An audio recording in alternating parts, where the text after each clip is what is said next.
Hello friends, आज आपण discuss करणार आहोत 9th schedule of the Indian constitution and along with it first constitutional amendment which has inserted 9th schedule. Constitution जेव्हा अस्तित्वात आलं त्यावेळेस एकूण 8 शेड्यूल कॉन्स्टिट्यूशनमध्ये होते आणि 9th schedule was inserted by the very first amendment to the constitution.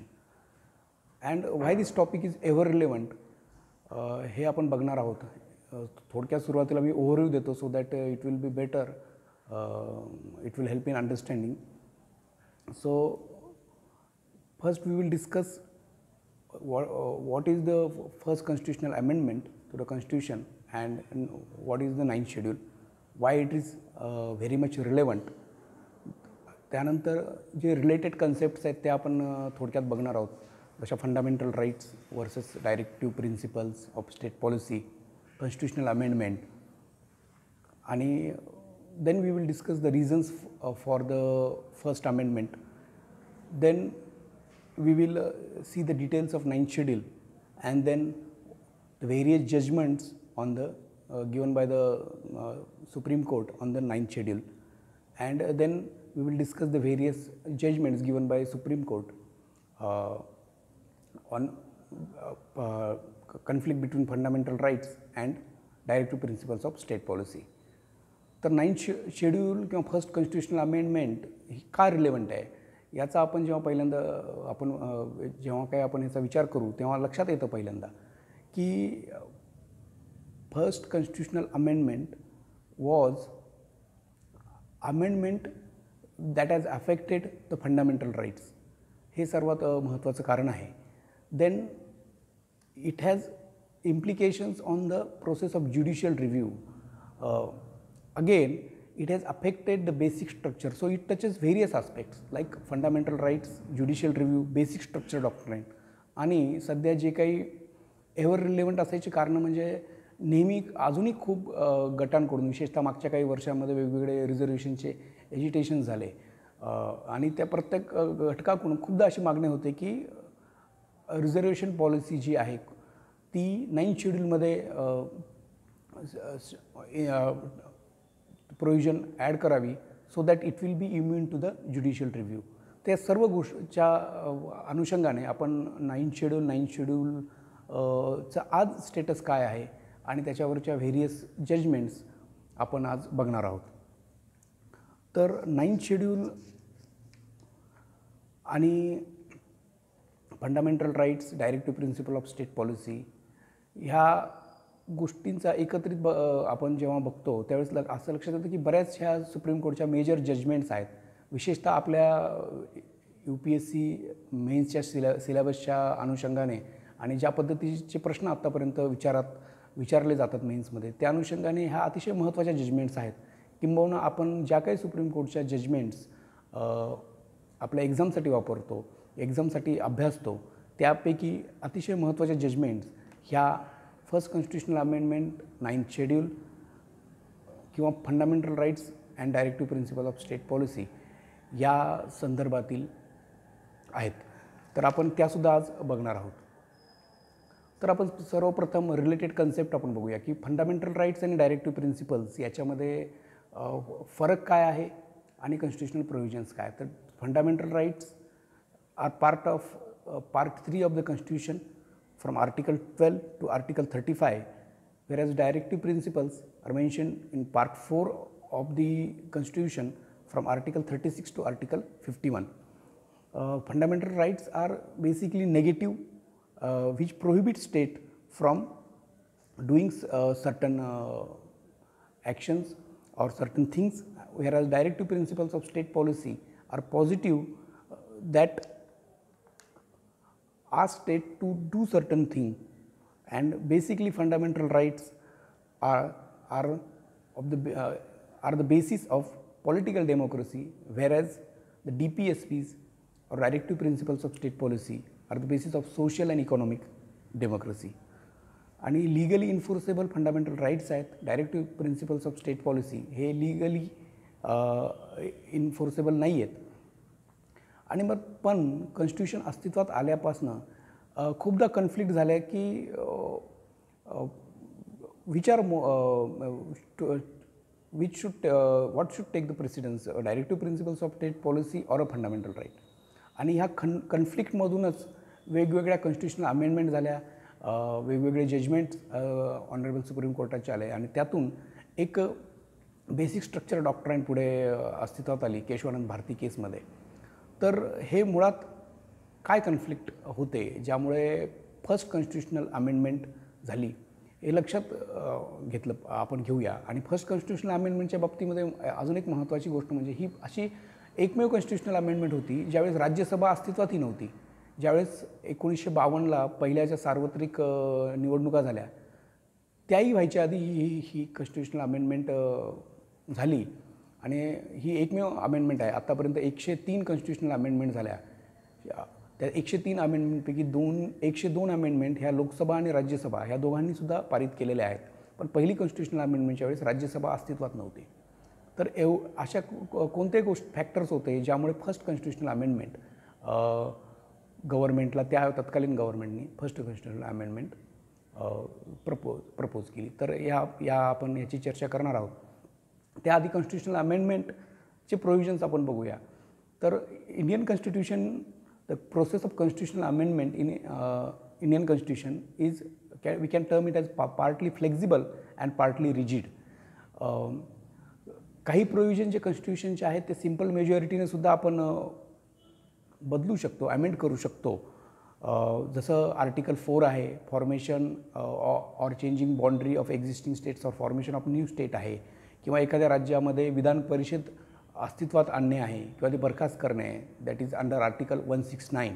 तर याच्यासाठी simple majority this can be pass by the simple majority in the parliament.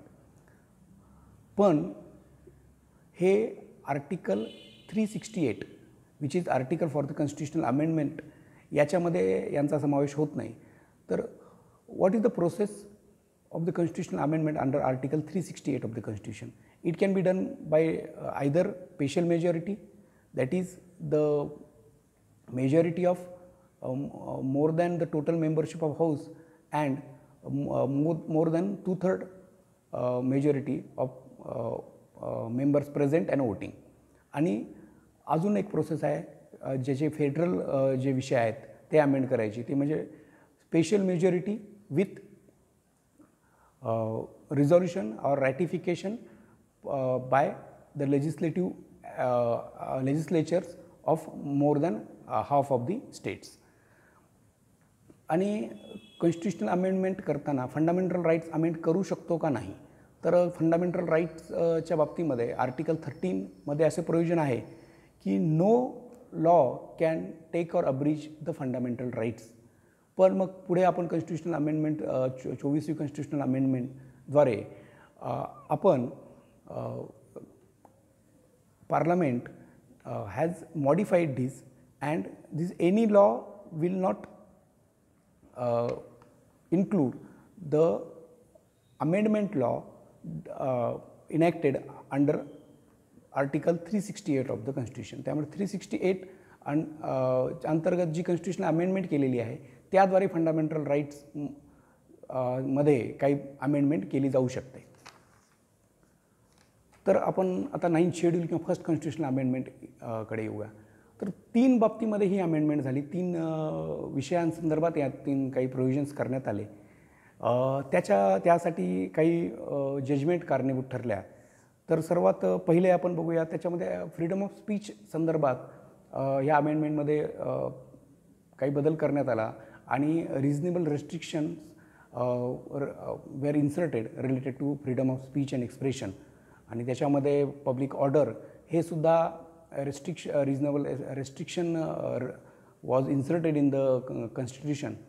आणि the motive behind this amendment की freedom of speech and expression ही absolute freedom नसावी, तर state हे reasonable restriction काही बाबतीमध्ये त्यामध्ये ॲड करू शकतं अशा प्रकारचे होते. त्याला कारणीभूत ठरलं ते Romesh Thapar versus state of Madras judgment. Government of इंडियाने त्यावेळेस क्रॉस रोड्स नावाचं एक मॅगझिन बॅन केलं होतं बिकॉज गव्हर्नमेंटच्या काही पॉलिसीवर खूप जरी टीका त्यातून करण्यात आलेली होती आणि त्याच्या अगेन्स्ट त्यांचे जे संपादक आहेत त्यांनी केस केली, कोर्टामध्ये रिट पिटिशन दाखल केली आणि Madras high court as well as supreme court upheld his allowed his petition आणि state has to revoke that ban. आणि त्याला पर्याय म्हणून ह्या फर्स्ट अमेंडमध्ये आर्टिकल 19 मध्ये काही reasonable restrictions related to freedom of speech and expression addition करण्यात आलं. सेकंड जी केस होती ती म्हणजे Champakam Dorairajan versus state of Madras. Constitution जेव्हा अस्तित्वात आलं त्याही आधीपासून तामिळनाडू म्हणजे तत्कालीन मद्रास स्टेटमध्ये मेडिकल आणि इंजिनिअरिंग एज्युकेशनसाठी कास्ट बेस्ड रिझर्वेशनची पॉलिसी गव्हर्मेंट ऑर्डर मद्रास गव्हर्मेंटच्या ऑर्डरने प्रस्थापित करण्यात आलेली होती. त्याच्या अगेन्स्ट चंपाकम दोराईराजन ह्या एका महिला विद्यार्थिनीने मद्रास हायकोर्टात याचिका दाखल केली आणि Madras high court as well as supreme court upheld her petition and that court has observed that this caste based quotas in the Madras state are against the article 14 and article 15 of the constitution, that are the articles which mandates the equality. आणि त्यामुळे ही caste based Kota हे मद्रास प्रोव्हिन्समध्ये जे होते ते रद्द झाले. तर मग त्याला पर्याय म्हणून फर्स्ट कॉन्स्टिट्युशनल अमेंडमेंटमध्ये directive principles of state policy number 46 चा की state should strive for the social and economic justice आणि representation to the socially and economically weaker sections, schedule caste and schedule tribes याच्या आधारे ही कॉन्स्टिट्युशनल अमेंडमेंट करण्यात आली. आणि यातून परत रिझर्वेशन पॉलिसी याच्यामध्ये आर्टिकल 15 मध्ये सबसेक्शन 4 ॲड करण्यात आलं आणि त्यामुळे state can enable the special provision or positive discrimination for the welfare of the socially and economically weaker sections, schedule caste and schedule tribes. हा दुसरा क्लॉज होता. आणि तिसरा क्लॉज आता हे आपण ज्यात 9 शेड्यूलचा उल्लेख करणार आहोत तो म्हणजे भारताला स्वातंत्र्य मिळाल्यानंतर जी काही जमीनदारी नष्ट करण्यासाठी वेगवेगळ्या स्टेट गव्हर्नमेंटनी वेगवेगळे कायदे केले. त्यामुळे लँड सिलिंग्स ॲक्ट अस्तित्वात आले. जमिनी ज्या होत्या त्या ज्यांच्याकडे अधिकतम जमिनीची मालकी होती त्यांच्याकडून त्या घेण्यात आल्या. त्यासाठी वेगवेगळे निकष ठरवण्यात आले नुकसान भरपाई देण्याची सुद्धा. आणि त्याच्या अगेन्स्ट वेगवेगळ्या राज्यांमध्ये हायकोर्टांमध्ये पिटिशन झाल्या. तर Kameshwar Singh versus state of Bihar ह्या जजमेंटमध्ये कोर्टाने Bihar land reforms act struck down केला because it was against the principle of equality enshrined in the constitution आणि as well as it was against the article 31, that is right to property. Right to property he 44th constitutional amendment अस्तित्वात येईपर्यंत right to property was the fundamental right. Now it is a legal right. तर त्यामुळे land रिफॉर्म्समध्ये जे काही अडचणी येत होत्या आणि लँड रिफॉर्म्स त्याचा पर्याय म्हणून फर्स्ट कॉन्स्टिट्युशनल अमेंडमेंटमध्ये लँड रिफॉर्मच्या संदर्भात काही अमेंडमेंट करण्यात आल्या कॉन्स्टिट्यूशनमध्ये. त्यामध्ये आर्टिकल 31A आणि 31B कॉन्स्टिट्यूशनमध्ये नव्यानं समावेश करण्यात आला. 31A मध्ये लँड ॲक्वेजिशन लॉज जे होते त्यांना फंडामेंटल राईट्सचं व्हायोलेशनपासून होतं आहे ह्या कारणातून इम्युनिटी देण्यात आली.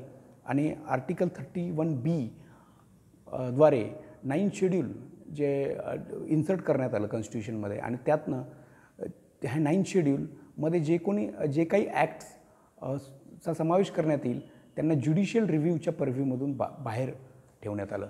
म्हणजे they were kept out of the purview of the honourable supreme court and high court. as well as this provision of Article 31B was given a retrospective effect. म्हणजे जे काही कायदे व्हाईट कॉन्स्टिट्युशनली व्हाईट ठरवण्यात आले होते त्यांचा जर समावेश 9 शेड्यूलमध्ये करण्यात आला तर ते ज्युडिशियल रिव्ह्यू परव्ह्यूच्या ऑफ द कोर्टच्या they will be out of the judicial purview of the court आणि त्या कायद्यासुद्धा परत एकदा नव्याने इनॅक्ट केले जाऊ शकतात. असे हे दोन प्रोव्हिजन्स फर्स्ट कॉन्स्टिट्युशनल अमेंडमेंटमध्ये करण्यात आले. थोडक्यात first constitutional amendment related to amendments with respect to freedom of speech and expression. Second with respect to reservations for the socially and economically weaker sections, and third it was related to giving effect to the various abolition of various abolition of zamindari acts of the various state governments. So out of this 9th schedule is hotly contested.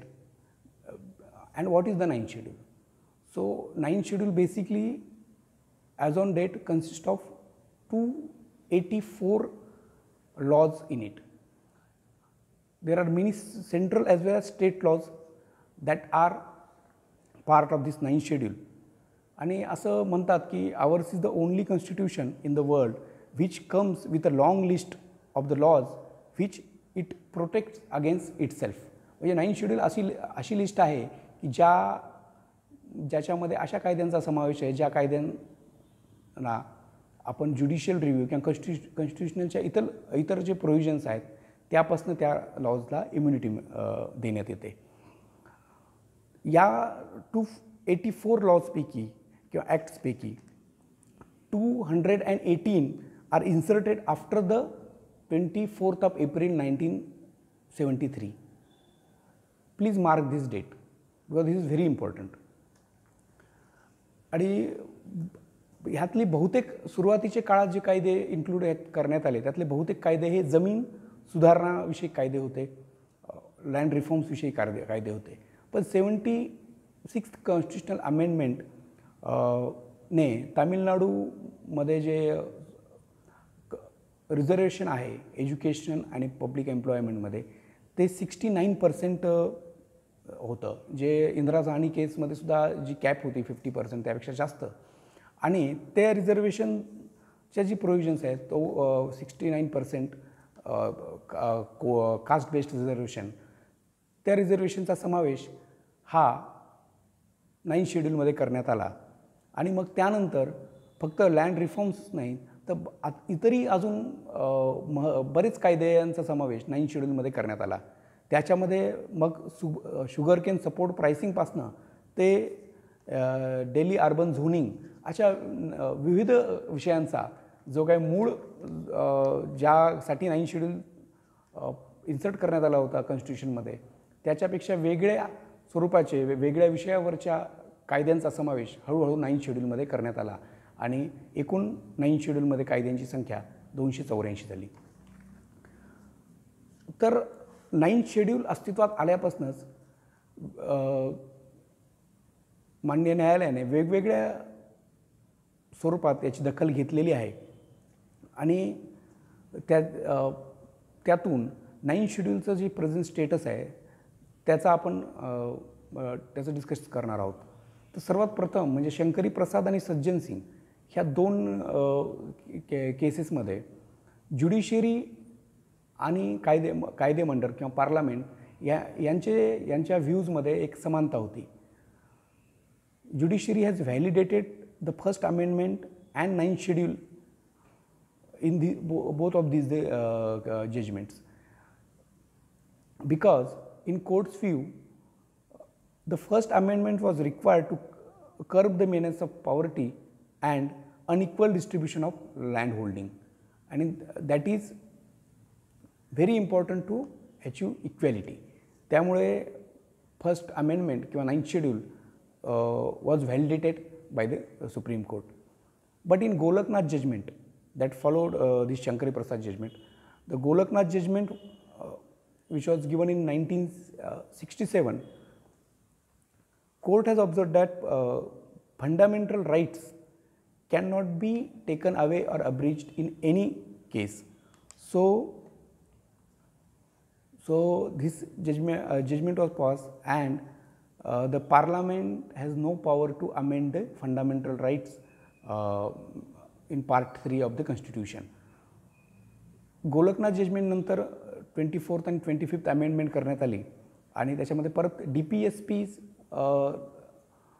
Directive principles of state पॉलिसीच्या ला effect देण्या संदर्भात एखादी constitutional amendment करण्यात आली आणि त्यातनं fundamental rights चं काही प्रमाणात अमेंड करावे लागले तर ते करता येऊ शकेल अशी प्रोव्हिजन्स 24th आणि 25th कॉन्स्टिट्युशनल अमेंडमेंटच्या माध्यमातून करण्यात आली.